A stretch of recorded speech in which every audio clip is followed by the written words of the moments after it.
Qədir gecəsində oruç tutulur, yoxsa oyaq qalırlar? Ümumiyyətlə, nə etməliyəm, mənə başa sala bilərsiniz? Həm oruç tuturuq, həm oyaq qalırıq. Qədir vaxtı oyaq qalanda müəyyən zikirlər var ki, indi bizim öz səhifəmizdə də elanı veriləcək. Əleyhissalamın qatilinə lənət deməkdir. Özü də bir zikirdir, o gün əməllərindəndir. Tövbələr edilməsidir, namazların qılınmasıdır. Quranla ünsiyyətdir. Allah Taala Qədir gecəsi xüsusilə Quran nazil oldu. İnna ənzəlnahu fi leylətil qədrdir. Buyurur bir yerdə inna ənzəlnahu ileykum.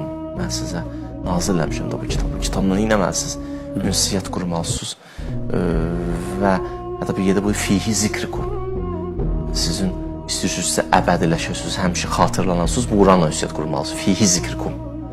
Yəni Quranla, yalnız yolu Quranla, durandan keçir əbədiləşməyin.